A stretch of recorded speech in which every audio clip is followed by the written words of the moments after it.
Welcome to the Multicultural Counseling class. This is a fun class to teach because we get to learn so much about different cultures. So let's go ahead and get started. I like that chapter 1 immediately begins by talking about how normal it is to experience different reactions. The psychologist Dr. Mark Kiselik, he talked about his reaction as he considered culturally sensitive approaches. And, the chapter discusses how he initially reacted in anger and disgust, but then he had to pause and analyze his own emotions and realize what was going on. And that's a huge part of this class and taking a multicultural approach is pausing and saying, okay, well, where are those thoughts or beliefs or assumptions or biases that I'm having coming from? Let me recognize them. Let me increase my awareness around them and what needs to change here in this belief or approach. And a lot of times those thoughts or beliefs or assumptions or biases are unconscious.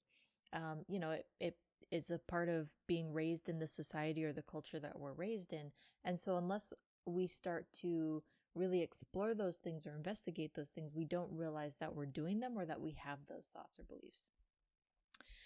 And so I like that from the very beginning, it's normalized that, this might bring up a lot of different reactions for individuals in terms of either maybe some very strong emotions of anger or guilt or hopelessness. And there's also different reactions across cultures. So if you're someone who's white versus maybe Black or Latino, you might have a different response or a different reaction from, say, someone else in the class. And that's all very normal. So highlighting how important it is for us to remember that we are human, we're here to learn together. We might make mistakes as we go through the semester in terms of, for example, I might say something that's maybe not PC or that I don't realize, oh, it's not PC to say that anymore. And so again, we're all here to learn together. If you catch me saying something that's not PC, then point it out to me so that I can learn or so that I can increase my own awareness and catch my own biases or blind spots that I might not be aware of. A big part of this class, as I just mentioned, is that self-exploration, identifying what are our own blind spots, our own biases or assumptions, our own worldview and values, and exploring not only what those are so that we can increase our awareness, but also paying attention to how that comes into the therapy room or our work with clients. And you'll see some pretty good case examples throughout the textbook of what that looks like and how that either oftentimes negatively impacts clients and how we want to make sure that we're paying attention to those things.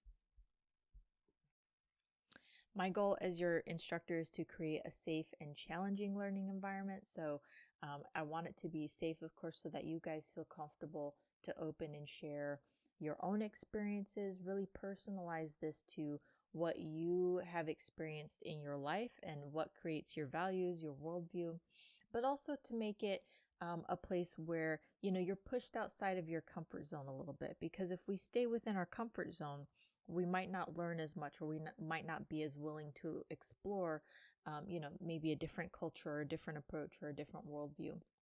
So really kind of challenging you or pushing you to get outside of your comfort zone a little bit and be open to different things, different experiences, different worldviews that you might have maybe otherwise not considered. Because a lot of times this isn't something that we talk about or explore on a day-to-day basis. Of course, no name calling, no labeling or blaming. Sometimes because of different worldviews, we might, experience a little bit of conflict. And so that's okay. That's a very normal part of this process and this exploration. But within that, we can still be respectful of each other and respectful of each other's different views or beliefs. So the old adage, right, is you get out of it what you put into it. I definitely think that carries some truth here. And so again, really try and push yourself out of your comfort zone in this class to learn and get as much from this class as you can, while still maintaining this open-minded approach.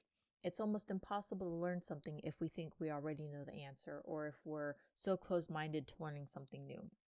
So be open to exploring different aspects of race, of ethics, of ethnical culture, cultural factors, those types of things. We've already talked about self-exploration quite a bit, and so how I like to balance classes is try to maintain two different side of things. So one is our own self-exploration in terms of all of those things that I've already talked about, worldview, assumptions, our biases and prejudices, but also paying attention to the client's view, because the client's view is also going to be important in terms of therapy. So paying attention to who is the other person in the room when we're therapists or individuals who are looking to become therapists, and paying attention to what is the client's worldview, what are their values, what's important to them. So it's kind of this balancing act throughout the semester as we learn both sides of the coin, if you will. So this is the discussion post, and throughout the class, this is a class that's very heavily discussion based. So I try and make sure to throw a lot of discussion questions throughout the slides. And even if we're not in class, it's something that, we're not meeting in person. It's still something for you to consider, like, oh, this is an interesting question. Let me think through that. Or this is an interesting thought that's different from something I've thought before. Let me explore that.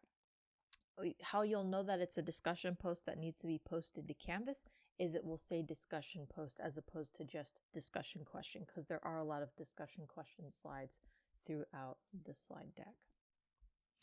I'll provide a video overview of the syllabus, so make sure to look for that as well. So I like to start off, oftentimes you'll also see different activities throughout the class. Again, if we were in class, we would actually be doing them. And so it just helps to, one, kind of break up the class. Activities are fun. It gets individuals involved, not just, listening to what I'm saying. And so values is a huge part of who we are.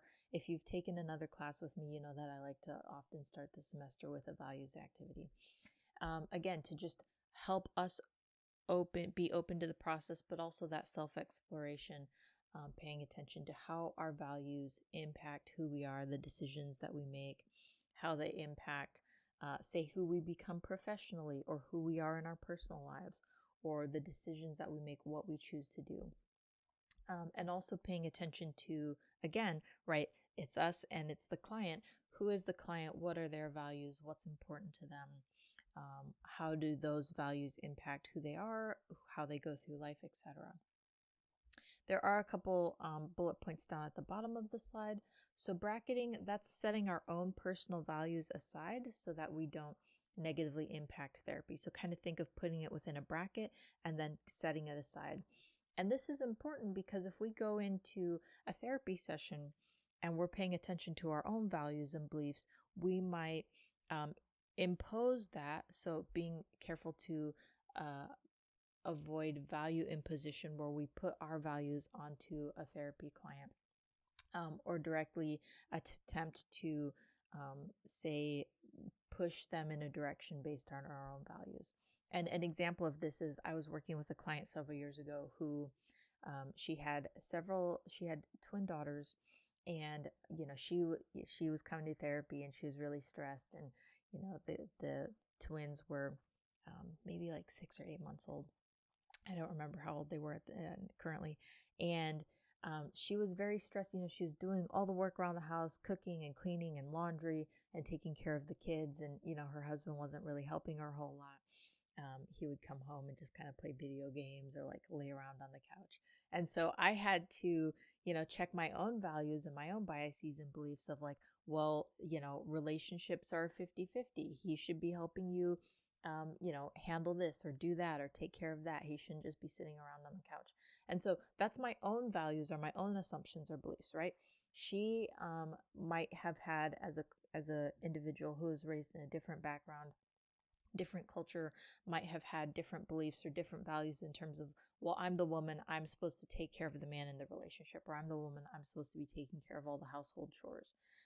And so being very careful not to impose my values onto her and onto the therapeutic relationship is something that I really had to pay very careful attention to as I worked with that client. So that's an example of both bracketing and being careful about the value imposition. I really like this video. I'll see if I can put it into the overall video. So it's fun because it does this kind of perspective approach of the caterpillar versus the slug, and how if we take one approach, we can see things one way, but if we take another approach, we can see things differently. And so it just kind of helps. It's a fun way to pay attention and think about biases and assumptions, and how we often, because, like, this is the lens that we've lived in, or this is the worldview that we've experienced our whole lives, sometimes we get caught up and we don't slow down or don't think about, okay, well, what is someone else's worldview, or what is someone else's perspective?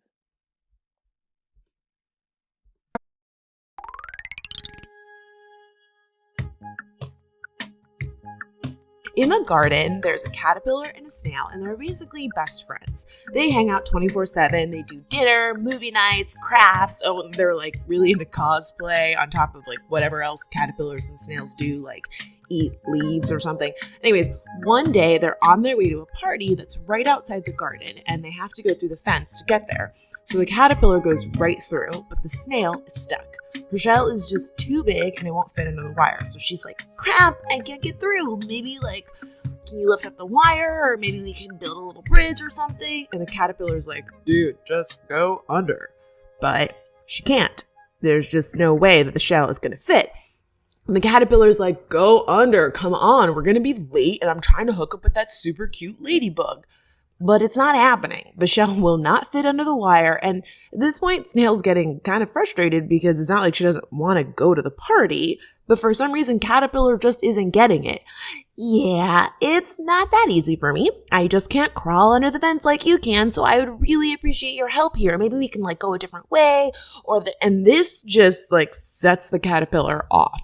What the heck? Just because I can crawl under stuff doesn't mean that I have it easy. Do you even know what it's like to have 16 feet? You don't, because finding shoes is a complete nightmare. Whoa, whoa, whoa. I'm not saying you have it easy. I'm just saying I can't go under the fence because of my shell. That's it. I have a shell and you don't. And there's some stuff that's easier for you that's harder for me. Just like I don't know jack about finding shoes because I don't have feet. Caterpillar thinks about this for a second and realizes the snail is right. I mean, he's never had to think about shells or slimy trails, and that's a privilege that the snail has never had because she has to think about that stuff all the time. That's part of being a snail.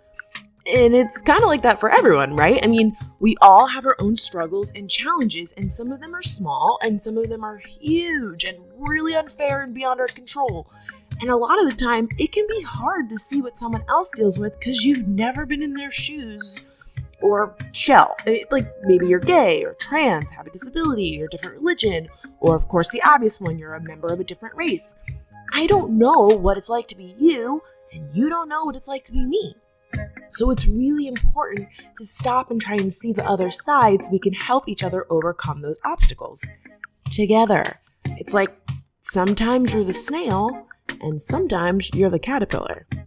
Oh yeah, okay, so then the snail and the caterpillar figured out that if they went to the other side of the garden, they could get through a little break in the fence. And while it took a little longer to get to the party, they did the trip together, which is what made it so great. So they got to the party, the caterpillar hooked up with the ladybug, snail taught everyone how to do the wobble, and the party was everything. The end. This video was illustrated by the very talented and lovely Kat Black and written and narrated by yours truly, Cheska Lee. Please check out Kat's channel and don't forget to subscribe. Bye! In 1993, Binet developed or created a developmental model of intercultural sensitivity. So on the left-hand side, in typical ethocentric thinking, culturally diverse behavior is assessed in relation to our own cultural standards. So things are considered as basically good or bad in terms of its similarity to how we do things or we enjoy things in our own culture. As opposed to ethno-relative thinking is cultures can be understood relative to one another, and particular behavior can only be understood within a cultural context. So cultural differences is neither good or bad, it's just different. So if you've ever watched a movie like a Cowboys and Indians movie, ethnocentric side of things would be, oh, look at these Indians, they're dirty, or they're, whatever the view was back then, because their life was different, right? So it was that ethocentric view of, oh, we don't want to live like them.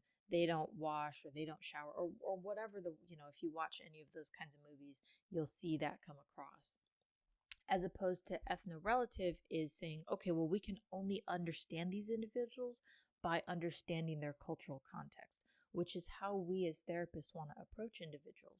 It's essentially like looking at apples and oranges. They're different types of fruit, but most of us probably like both or enjoy both. We wouldn't compare them because there's no real way to compare them. We like oranges, they taste different. We like apples, they taste different. There's different components of each, right? Oranges are more soft, more juicy a lot of times.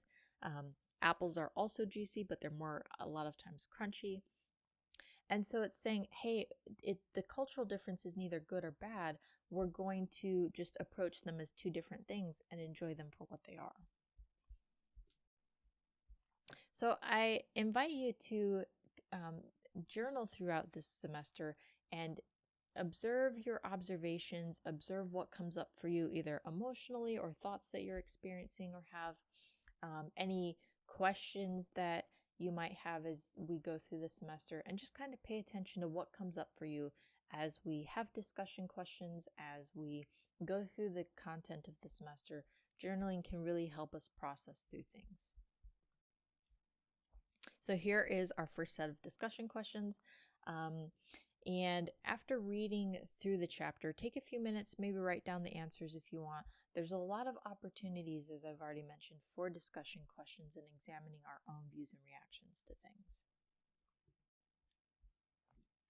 When minorities describe discrimination stories, it's important to pay attention to what are the beliefs in terms of racism being in the past. And if you pay attention to news stories today, you're probably well aware that racism is still alive and well. And so, how do we pay attention to maybe how minorities are seeing things? How is the news portraying those views or that approach? Sometimes the news will portray it as, oh, people are people are exaggerating or things are being misperceived. Paying attention to, again, what are our own thoughts or processes or reactions to things. And again, just normalizing that it's very normal to have different emotions around things. It's very normal to maybe have a fear of being misunderstood or a fear of being perceived as racist as we discuss some topics or things that might be really hard to discuss, or things that, again, we don't often discuss in day-to-day in our day-to-day lives. There's oftentimes, I think it's very normal to experience a fear of saying something or not wanting to offend someone or appear racist. And so, individuals or students might be very careful or kind of maybe feel like they have to tiptoe around what they say or what they post in a discussion post. And so paying attention, again, it's all very normal to experience those things. Individuals might feel more defensive or maybe, again, not be comfortable with either upholding their own views or beliefs, or just say, I'm not going to comment that, or I'm not going to say that. And so again, just paying attention to confronting our own biases and beliefs, paying attention to the information that we're experiencing or receiving, and that it's very normal to experience these different emotions. I just want to highlight that again. And so, again, more discussion questions. What types of reactions are you having as you go through the chapter, as you go through the lecture? Paying attention to what those are, what's coming up for you. And again, I invite you to journal about those things if it's something that you're open to doing. So research, I'm going to be incorporating research articles and journals throughout different lectures, and that's focusing and highlighting on how do we know what we know. We know something because either we've experienced it personally or because someone has told us about it or because some type of research has been done on it. So for example, I have a financial advisor who tells me what to invest in, not tells me what to invest in, but shows me, hey, this is the numbers for this. This is going to be a better return on your money or your investment than if you put your money over here. And so I take his, consultation into consideration when I make an investment. And so that's how I know how to invest in, say, stocks or bonds or whatever I'm investing in, right? It's very similar in terms of how do we know what we know about different cultures or different approaches to things, different worldviews, different ethnicities, etc. We either know it because we've experienced it or we know it from research. And so it's really important to be paying attention to what the research is saying and staying abreast of recent research and articles. So you'll see that throughout the semester. So that's chapter 1. Let's jump into chapter 2. What is multicultural counseling? So it's essentially, in a nutshell, it's taking an individualized approach rather than a cookie cutter approach when working with therapy clients. So it's considering all of those cultural factors that we might not otherwise be thinking about or paying attention to, and really making sure to keep that at the forefront of our brain as we're working with a therapy client. So the quick answer is, what does culture impact? Well, it impacts everything, right? It's the emotions that we've talked about already. It's embedded within the language. So if I say something, it's going to be taken maybe differently if I say it a different way, or if someone understands it in a certain way. So cultural, it impacts everything. Let me dive into the language side of things a little bit more, because I think that this is fun, because there are words in different languages that we might not necessarily have in, say, English, for example, right? So there's the German word Schadenfreude, which is a feeling of joy or pleasure derived from the misfortune of others, for example. And if you want to take a few minutes and type this into YouTube, like words that don't appear in English, or words that don't have the same meaning or aren't present in another language. There's a lot of different fun, like little short videos on YouTube that will walk you through this. They're like maybe 2 or 3 minutes, but it's fun to identify and pay attention to. Okay, well, if this is a word that's in, that, for example, we don't have in English, how would I express that if I, were, say, for example, in Germany with Schadenfreude? There's no way to express that. And so it's really highlighting how words and language are so important to culture and so important to how we understand and how we express ourselves, how we communicate, right? So something to be paying attention to and thinking about as you work with clients in terms of what are the languages that they're using, what are the words that they're saying, how are they expressing themselves. When we consider culture, there's, I like to use the example of a camera lens. Are we taking a broad approach, or are we really zooming in and looking very closely at something? So when we look at ethic, that's culturally universal. It's kind of looking at the big picture in terms of comparing or applying psychological theories, for example, across cultures, looking at universal behaviors, again, that big picture. Whereas emic is kind of zooming the lens in and looking specifically at, say, this one individual or this one different, like presenting concern within therapy, for example. Really zooming in and taking, again, that individualized approach to be able to make sure that we're meeting this specific client's needs, because this person's needs are not going to be the same as the person who's sitting next to them, for example, and their needs. Or this client that I'm seeing at 10 o'clock is going to be different culturally, individually, than the person that I see at 11 o'clock. And so really paying attention to that individualized approach, which you'll hear me say probably several more times throughout not only this specific class, but throughout the semester. So there's a really cool example within the textbook. So read over that, and there's going to be, again, different examples, case therapy examples throughout the textbook. Those can be really helpful for you guys to get an example of how are therapists using a multicultural approach within therapy. What does that look like? And how do we make sure that if, some of these examples are, for example, this with Dr. D, he's working with a Latina client. What are the mistakes that he made, and how do we be careful, or how do we make sure that we're not making those same mistakes? So go ahead and give that a read. Take a few minutes and do that. So how do we become multiculturally competent?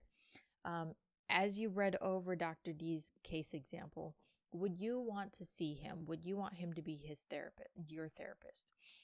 As you read through that example with Dr. D and Gabriella, what were the things that he was maybe culturally insensitive about, or what would maybe make other therapy clients, or in the example of Gabriella, make her distance herself from him. It's something that we want to make sure that we're paying attention to, because there can be some really serious repercussions. For example, therapy clients might decide they don't want to continue to come see us if we're not being careful about being culturally sensitive and culturally competent. So how do we make sure that we're not, again, engaging in those assumptions, having our own biases or worldview negatively impact our therapy clients? That's really going to be a huge question, and something to really be paying attention to and thinking about throughout the semester. And if you go on to work with therapy clients, what that looks like for you. What are your client's worldviews, and how does that impact his or her decision making? So it's important to be aware that there are many current therapy approaches that are grounded either in certain values or that were developed in a Western, from a Western approach. So think Freud, think Aaron Beck. Those theories were developed either in Europe or the US. And so, again, Western individual approach, Western culture is really kind of baked into those approaches, if you will, as opposed to, if you look at the slide here, Western and US were very individualized, right? Whereas other cultures, such as Asian cultures, tend to value and approach things from a very collectivistic approach. And so paying attention to that and being aware that therapies or approaches that were developed in the Western hemisphere might not be as applicable or might not be as helpful for clients who were maybe come from a different, a different culture. And so how do we be very careful not to maybe force our clients into a preconceived mold, or try and use a therapy approach with them that's not going to be helpful, or that's maybe not going to be as helpful as, again, tailoring it and focusing on what's going to be helpful for this specific client. If you want to look at some other maps that look at this kind of, where it's laid out like this, I'll put a link in the video description so that you can look at some other ones. They're fun to look at, and it's fun to kind of do a comparison and look at, like, well, how does this country approach this, or how does this country view this, generally speaking. A competent multicultural therapist tailors the treatment to the individual. So we've talked about that tailoring, really kind of zooming in on who that individual is sitting in front of you, paying attention to social and cultural factors and context. And again, when you've seen one client, I just said this a minute ago, you've seen that one person. So who I see at maybe 10 o'clock is going to be very different from who I see at 11 o'clock. And they might have the same presenting concern. So for example, they both might be presenting with anxiety, but how I work with one person is going to be very different from how I work with another person, because of cultural factors, because of who they are, because of their different worldview, because of their differences in terms of how they were raised, etc. And so paying attention to those cultural factors is what helps us be multicultural therapists. I like how the picture on the left has the different levels that we would want to be paying attention to or thinking about. So individual levels, but then kind of taking a step back out to some of those specifics in terms of religious preference, sexual orientation, socioeconomic status. So was this person raised as, were they rich? Were they middle class? Were they poor? And how does that impact their approach in terms of the resources that they had available growing up? And then kind of taking a bigger and step back even more to, what is this person's level of self-awareness? What are their life expectations? What are their, what are their overall life goals? Some of, what was the environment that they were raised in, etc. And so again, we're really focusing on that identity piece in terms of who is this person, this person's individual uniqueness that's sitting in front of us. So I like this YouTube video because I think it's fun. It uses jelly beans, and it really does a good job of looking at race versus ethnicity versus culture, because a lot of times those words get blended or used interchangeably, and that's not necessarily the case since there's different definitions for each. culture is what is the norm, so what's normally believed or what's culturally acceptable for that culture. How was that person raised? What are the cultural factors that are present? And so it's important to pay attention again to how those things end up impacting our clients. Race, ethnicity, and nationality are three terms that get thrown around a lot, and all too often they're used interchangeably, ignored, or just used incorrectly. But each of these words actually has a very distinct meaning, and I'm going to talk about them today using my favorite candy, jelly beans. Let's start with race. Now, you may have heard someone say, race is a human construct, and that's true. Race is a mode of categorization that's based on physical appearance. So in the case of jelly beans, race is color. Because race is based on appearance, to some degree it's ascribed, meaning that people are assigned into racial categories based on what other people see. Even if somebody could be mistaken for a certain racial category, it can still apply to them. These categories are fluid, and our ideas of racial groupings change all the time. It's also important to remember that a person can have parents with two different racial backgrounds. The population of the world is becoming increasingly mixed. But even a person with multiple races will still ultimately belong to a racial category themselves, whether or not it's the same as their parents. Race is a huge factor in daily life, but it isn't the whole picture.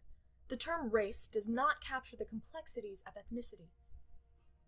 Ethnicity refers to the ethnic group or groups that a person belongs to. It's a part of a person's heritage and ancestry. In the case of jelly beans, ethnicity is like the flavor. Two people who are in the same racial group can still have very different ethnicities. For example, all of these are red, but this one is cinnamon and this one is cherry. Two people in the same racial group can and often do have very different backgrounds. It's important to note that there are some groups who are unable to trace their specific ethnic heritage because of things like slavery, assimilation, and genocide. Ethnicity is a huge part of identity formation and development, but it's still not the same as nationality. The word nationality refers to someone's national origin, the country where they hold citizenship. For jelly beans, it's like the bag that a bean comes from. People of the same race or ethnicity can come from all different nations, like the watermelon bean that's in Camo Mix and Kids Mix, or the lemon lime bean that's in all three. And nationality is flexible. If a person immigrates, their nationality can change. People can have dual citizenship or sometimes no citizenship at all. So, now you know. As a quick recap, race is a mode of categorization based on physical appearance, like the color of a jelly bean. Ethnicity is a person's actual ethnic background based on their ancestry, like the flavor of a jelly bean. And nationality is the place where a person holds citizenship, which is like the jelly bean's bag. Now that you know the difference, you can have a much more comprehensive conversation about identity issues.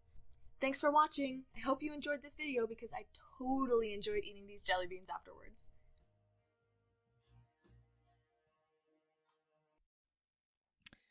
Here's some more discussion questions. And so if we were, sitting in a classroom, I would break you guys up into groups and ask you to identify what are some of the factors that are present for you and how are those factors different from, say, someone else in the group that you are broken into. So just some more discussion questions, things to be paying attention to. What is culturally competent? So again, I think we've kind of already talked on this in terms of being aware of our own views and biases, and then understanding the worldview or culture of our diverse clients who we're seeing, who we're working with. And then within cultural competence is cultural humility, which is taking an open approach to diverse clients. And really, it's more of a way of doing things rather than, it's more of a way of being rather than a way of doing things. So it's how do we show up in the room with our clients? How do we approach these individuals that we're working with? So here's another picture of cultural competence. It's just laid out slightly different. Sometimes I like to put the same information in, but lay it out in a slightly different way so that you guys can see what it looks like, just laid out in a slightly different picture or a different format. So group activity, again, if we were in the classroom, we would break into groups, have some more discussion questions, kind of go over things, again, exploring our own traditions or beliefs or background and how that's maybe impacted who we are, how that's impacted, traditions that our family continues to engage in or that we can continue to engage in. So a fun little activity here. So you guys are taking this class, but in general, how do we become culturally competent? if you weren't in this class, what are the steps? What are the trainings? What are the knowledge or skills that you would need in order to become culturally competent in whatever job you go into? So maybe maybe you're just taking this class for fun, but you're not planning on becoming a therapist. If you're planning on becoming a PA or a photographer or, any other job or career field out there, how do you make sure that you are still being culturally sensitive and culturally aware, as opposed to, being unaware of other individual factors and differences and how those might impact your work? So, something to just think about and explore on your own. So, a couple more questions, and this is looking at, there's been a ton of different discussion question slides in this lecture. This one is looking specifically at organizations. So, for example, if you think about the organization that you work in or the organization that you go to school in, how are people treated in that organization? How are people hired within that organization? Who works there? How are they treated? What does that look like? How would you describe the organization's culture? Do you feel that members of communities, say minority communities or communities of color, are they treated in a way that they're respected? Are they disrespected? Are they valued? Are they not valued? What does that look like? How is the organization run? Is there variety within that organization? In today's movies, if you look at movies today, it seems like there's much more of a push towards adding in different diversity, right? And so, depending on what movies you're watching or TV shows, etc., there's much more. It almost seems like, all right, you've got to have the white person, and you've got to have an Asian, and you've got to have a black person, and you've got to have someone who's of the, like LGBTQ. And so, there's much more of a push if you've noticed that difference. And so, what does that look like within your organization? Have you paid attention to that? If there's different services that are being offered, who are the clients for this organization? What do the clients look like? And so really thinking about this, because again, it's not something that we oftentimes pause and think about, in terms of who are the individuals within our organization. If there are individuals who volunteer, who are those people? What does that volunteerism look like? And so something to just, kind of another activity to pause and think about whatever organization you're in, whether that's school, whether that's your church, whether that's if you do some type of volunteering in the community. Who are the other people who are within that organization? What does it look like? How is it run? Take some time and think through that. So I've really talked a lot about taking that individualized approach throughout this class. And part of that is, taking that empathic approach, taking that individualized approach, and exploring how do we walk in someone else's shoes, or at a minimum, how do we try and understand someone else's worldview and someone else's approach through things, especially as therapists. These are my references. Please let me know if you guys have any questions, comments, or concerns. Thank you.